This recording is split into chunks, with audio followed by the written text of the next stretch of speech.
Pencairan dana bantuan sosial di Kecamatan Kelapa II, Kabupaten Tangerang, Banten pagi tadi dipadati ratusan warga. Warga yang tidak sabar mengantre bahkan sempat membuat petugas emosi.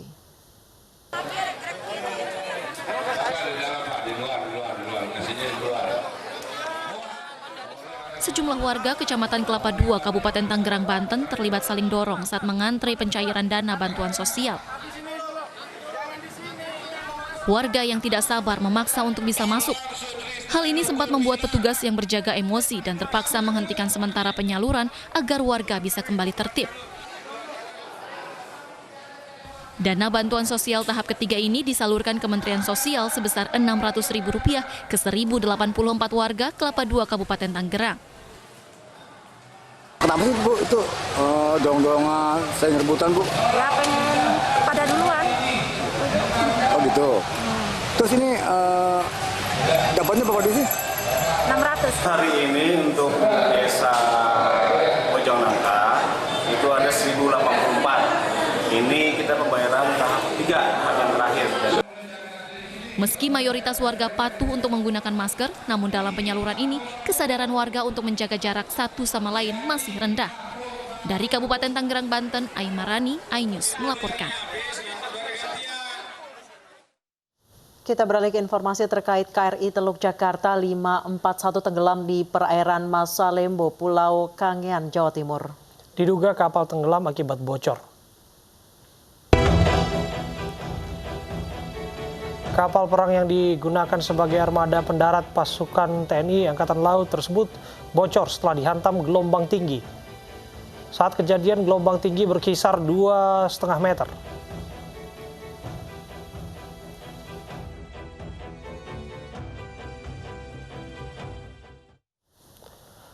Selengkapnya terkait tenggelamnya KRI Teluk Jakarta 541 di perairan Masalembo sudah bergabung bersama kami melalui sambungan telepon Kepala Dinas Penerangan TNI Angkatan Laut Kadis Penal Laksamana Pertama Muhammad Zainal. Assalamualaikum, selamat sore Pak Zainal. Selamat sore. Pak Zainal, bisa dijelaskan apa sebetulnya yang terjadi terhadap KRI 541 ini? Baik, KRI Teluk Jakarta pada hari Senin tanggal 13 Juli sekitar pukul 9.00 itu berangkat dari Surabaya melaksanakan operasi dukungan laut untuk melaksanakan pergeseran logistik ke wilayah timur, mengalami kebocoran yang mengakibatkan mesin pendorong dan diesel generator blackout atau mati dan mengakibatkan kapal tersebut tenggelam pada kedalaman kurang lebih sekitar 90 meter, tepatnya di perairan timur laut Pulau Kangean atau sebelah timur perairan Kepulauan Masalembo. Kejadian tersebut terjadi kemarin hari Selasa pada pukul 9.00 waktu Indonesia Barat. Saya sampaikan bahwa gelombang laut pada lokasi tersebut cukup tinggi antara 2,5 sampai dengan 4 meter. Demikian. Baik, saat ini KRI Teluk Jakarta 541 ada di posisinya di mana Pak? Apakah memang sinking atau tenggelam ke dasar laut atau seperti apa? Ya, diduga tenggelam ke dasar laut. Dapat saya sampaikan juga bahwa ABK sejumlah 55 orang dalam keadaan selamat dan kondisi sehat. 54 ABK diselamatkan oleh KM Tanto Sejahtera yang pada saat kejadian sedang berlayar di sekitar lokasi, tepatnya di posisi kurang lebih 5 nautical mile dari lokasi kejadian. Satu orang ABK ditolong oleh KM Dobon Solo yang berada di sekitar kejadian. Dan pada saat tersebut, satu kapal perang KRI Marta Dinata menuju ke lokasi kejadian.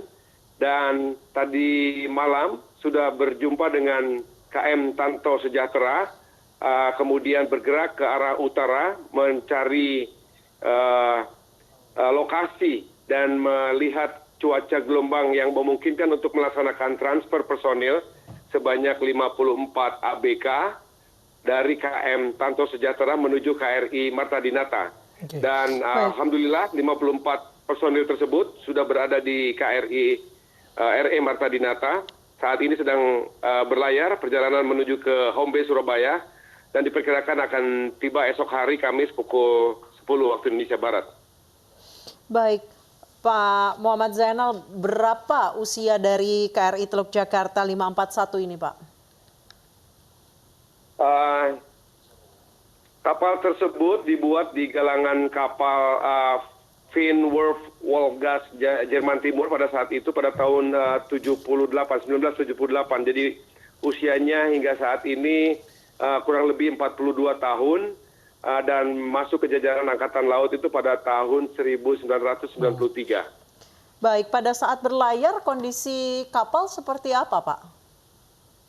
Kondisi kapal dinyatakan layak untuk berlayar dan memiliki Certificate of Seaworthiness atau kita sebut sertifikat layak laut, di mana Kedinasan Angkatan Laut yang berkaitan dengan uji kelaikan material sudah melaksanakan pengujian terhadap kapal tersebut dan dinyatakan layak laut. Oke. Ya, bergerak dari sana Pak, lantas bisa dielaborasi kepada kami kebocoran seperti apa yang bisa menyebabkan KRI Teluk Jakarta 541 ini sampai tenggelam, Pak? Ya, hingga saat ini kami belum bisa memastikan kebocorannya seperti apa.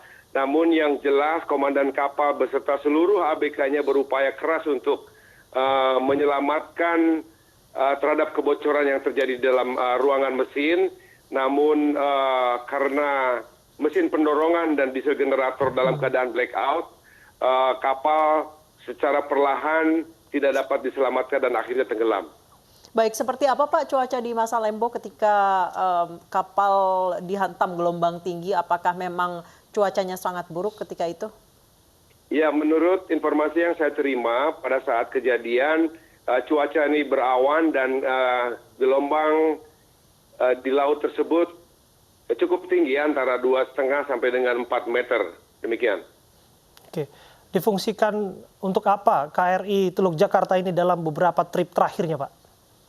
Ya, KRI Teluk Jakarta ini jenis kapal landing ship tank yang mempunyai fungsi untuk melaksanakan dukungan logistik, kemudian juga digunakan untuk melaksanakan pendaratan kendaraan taktis pendarat marinir dan kegiatan yang lainnya dalam membantu program pemerintah. Baik, Pak Zainal, apakah ada rencana evakuasi kapal? Kita akan melihat hasil penyelidikan dan investigasi lebih lanjut terhadap ABK yang mengawaki kapal tersebut, dan tentunya kita akan melaksanakan pemeriksaan juga terhadap physically kapal tersebut. Tentunya kami akan melaksanakan planning bagaimana melaksanakan survei terhadap lokasi kapal tersebut berada, dan langkah selanjutnya tentunya kita akan melaksanakan investigasi apakah kapal tersebut memungkinkan untuk dievakuasi. Baik, terima kasih Laksma Muhammad Zainal, Kadispen Angkatan Laut telah bergabung bersama kami di iNews Sore. Kita kembali ke informasi terkait pandemi COVID-19. Pemirsa, antrean panjang terjadi saat ratusan pengendara kendaraan bermotor yang hendak masuk ke Kota Makassar, Sulawesi Selatan diminta menunjukkan surat keterangan kerja. Masih tingginya angka penyebaran COVID-19 menjadi alasan pemerintah Kota Makassar membatasi pergerakan antar wilayah.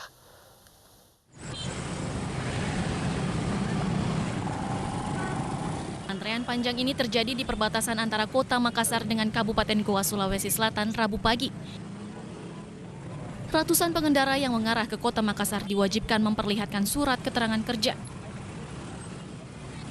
Tingginya angka penyebaran COVID-19 di Kota Makassar menjadi alasan pemerintah kota memberlakukan pembatasan pergerakan antar wilayah. Hal ini bertujuan untuk mempersempit peluang penyebaran virus dari luar daerah yang berbatasan dengan Kota Makassar. Kami melihat bahwa ini efek daripada pembatasan, ya. Nah, mudah-mudahan ke depan betul-betul masyarakat bisa lebih paham untuk kalau tidak perlu tidak ke Makassar, ya, sehingga bisa kita memperkecil peluang daripada penularan virus COVID ini baik dari Makassar maupun keluar Makassar. Penerapan pembatasan pergerakan antar wilayah di Kota Makassar ini telah berlangsung sejak 13 Juli lalu hingga 14 hari ke depan. Warga yang akan memasuki wilayah Kota Makassar diwajibkan untuk menggunakan masker. Dan jika ada yang melanggar akan disanksi sosial dan menjalani rapid test. Dari Makassar, Sulawesi Selatan, Yoel Yusfit, iNews melaporkan. Gedung DPRD DKI Jakarta ditutup selama 4 hari setelah salah satu staf di Sekretariat Dewan terkonfirmasi positif COVID-19. Selama ditutup, seluruh ruangan di gedung DPRD akan disemprot cairan disinfektan. Penutupan juga dilakukan pengelola Pasar Pramuka setelah satu pedagang dinyatakan positif COVID-19.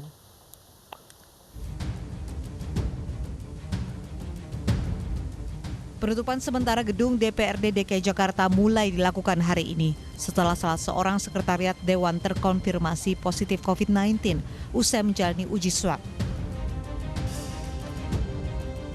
Selama 4 hari ke depan, aktivitas di gedung DPRD dihentikan dan seluruh ruangan di gedung DPRD akan disemprot cairan disinfektan. Pengamanan di gedung DPRD DKI diperketat. Petugas Pamdal menjaga gedung mulai dari ruang gerbang, halaman, hingga area pintu masuk gedung. Saat ini rapid test akan dilakukan kepada seluruh anggota Dewan dan para pegawainya. Sejauh ini 6 petugas Pamdal dinyatakan reaktif berdasarkan hasil rapid test dan kini masih menunggu hasil uji swab keluar. Teman kami yang positif COVID-19, jadi kegiatan-kegiatan di alat kelengkapan Dewan untuk sekarang ini dihentikan, tapi memang ini sesuai dengan permintaan daripada masing-masing alat kelengkapan Dewan, khususnya di kegiatan komisi-komisi mereka sendiri yang langsung umpamanya membatalkan kegiatan-kegiatan tersebut. Sementara itu penutupan dan penghentian aktivitas juga dilakukan pengelola Pasar Pramuka Jakarta Timur setelah salah seorang pedagang di Pasar Pramuka dinyatakan positif COVID-19. 150 pedagang yang tokonya dinilai berdekatan dengan toko milik pedagang yang positif corona menjalani rapid test. Hasil rapid test yang menunjukkan reaktif nantinya akan dilanjutkan dengan swab test. Selama ditutup, Pasar Pramuka disemprot cairan disinfektan untuk mengantisipasi penyebaran virus corona yang lebih luas lagi. Tim Liputan iNews melaporkan. Pemirsa, Menteri Pertahanan Prabowo Subianto memerintahkan agar seluruh prajurit TNI menjalani tes swab COVID-19. Prabowo Subianto menyampaikan tes massal untuk menekan penyebaran virus corona di lingkungan TNI.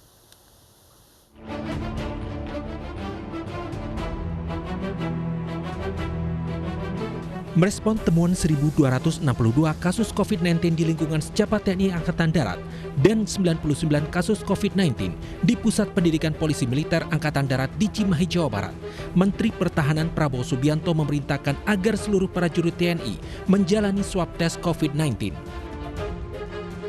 Keinginan Menteri Pertahanan disampaikan juru bicara Menhan Bidang Komunikasi Publik dan Hubungan Antarmedia Dhanil Azhar Simanjuntak. Menanggapi permintaan Menteri Pertahanan, Kepala Staf TNI Angkatan Darat, Jenderal Andika Perkasa memberikan respon positif untuk swab tes massal bagi para prajurit TNI untuk mengantisipasi penyebaran virus corona di lingkungan prajurit TNI. Hal ini karena hasil swab tes lebih akurat dibandingkan rapid test. Apalagi saat pandemi, prajurit TNI juga banyak terlibat langsung dalam penanganan COVID-19 di beberapa wilayah. Tim Liputan iNews melaporkan. Kita ke informasi berikutnya. Presiden Joko Widodo memberikan bantuan modal kerja kepada sejumlah pedagang kecil di Istana Kepresidenan Bogor, Jawa Barat. Masing-masing pedagang menerima bantuan sebesar 2,4 juta rupiah.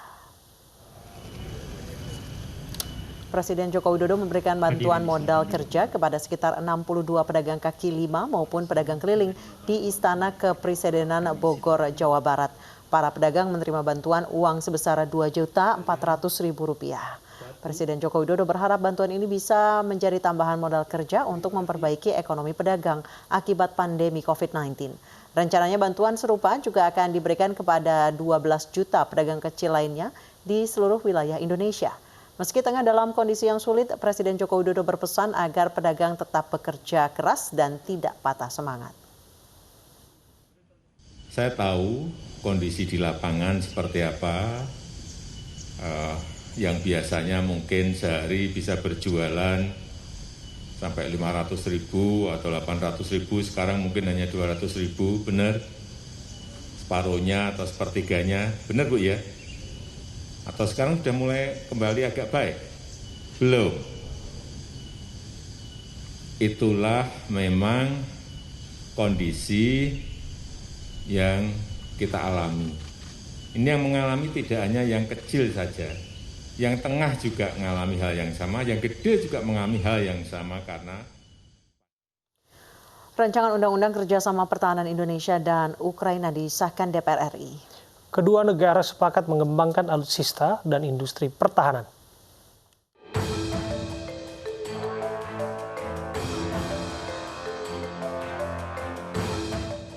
Indonesia akhirnya resmi menjalin kerjasama pertahanan dengan Ukraina. Rapat paripurna DPR Selasa kemarin mengesahkan Undang-Undang Kerjasama Industri Pertahanan dan Alat Utama Sistem Persenjataan dengan Ukraina. Pengesahan tersebut dihadiri langsung Menteri Pertahanan Prabowo Subianto. Prabowo menegaskan kerjasama dengan Ukraina akan melibatkan sejumlah industri alutsista dalam negeri seperti PT PAL dan Pindad. Kita bersahabat dengan semua negara dan Ukraina juga punya teknologi yang baik, industri pertahanan yang baik. Jadi kita bisa cari sumber-sumber teknologi, sumber-sumber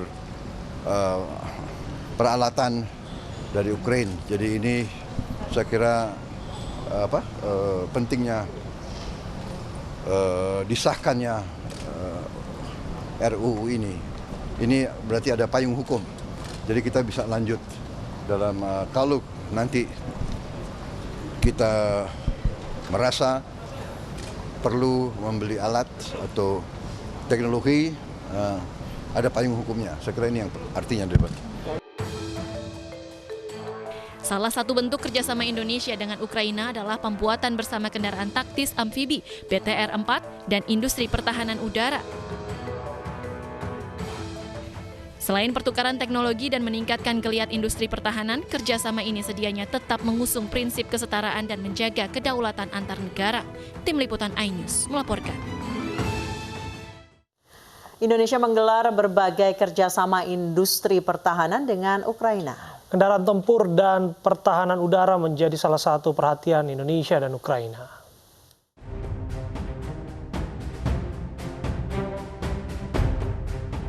Industri pertahanan tanah air terus bergeliat. Sejak Februari silam, PT Pindad resmi menggandeng salah satu produsen alutsista dari Ukraina, Spets. Salah satu bentuk kerjasama ini adalah untuk penguatan pertahanan udara Arhanud. Nantinya pertahanan udara Indonesia akan dilengkapi fire control radar dan surveillance radar system dengan kemampuan deteksi hingga 150 km. Selain dalam pertahanan udara, PT Pindad juga bekerja sama dalam pembuatan kendaraan amfibi berjenis BTR-4. Kendaraan ini selain untuk mengangkut personel, namun juga memiliki spesifikasi militer di berbagai medan, termasuk saat peperangan.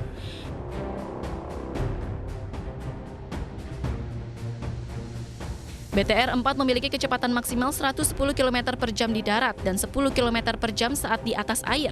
Untuk pertempuran, unit ini dilengkapi senjata kaliber 30 mm, pelontar granat hingga senjata otomatis kaliber 7,76 mm. Tidak hanya kendaraan amfibi, PT Pindad juga bekerja sama dengan Praktika, salah satu produsen alutsista di Ukraina. Kerjasama tersebut guna penguatan kendaraan tempur dalam negeri. Salah satu unit yang akan dikembangkan adalah Renpur Mozaktsu, dilengkapi persenjataan dan anti peluru. Kendaraan tersebut dapat melaju di berbagai medan pertempuran. Tim Liputan iNews melaporkan.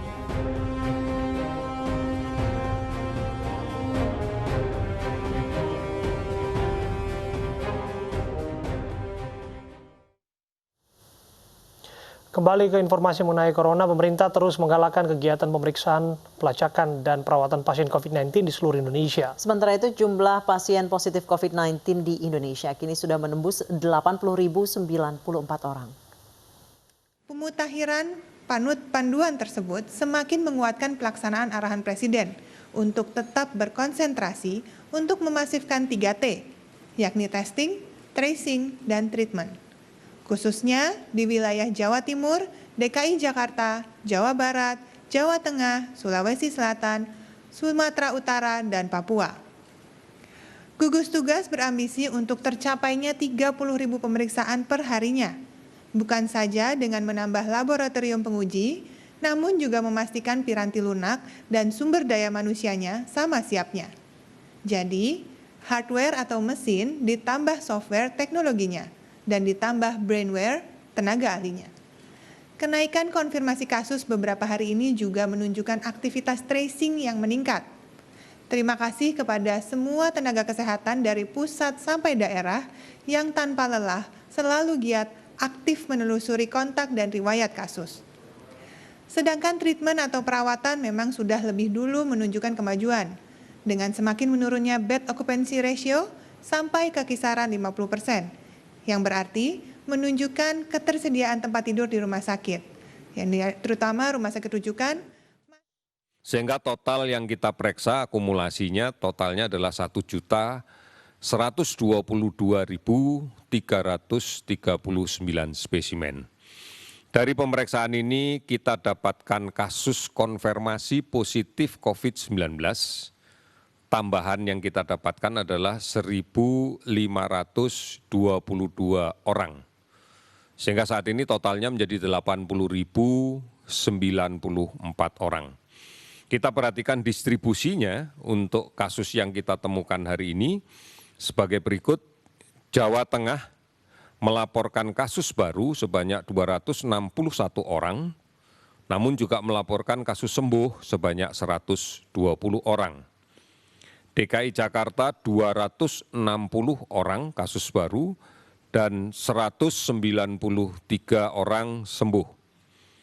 Jawa Timur hari ini melaporkan 165 kasus baru dan 521 orang.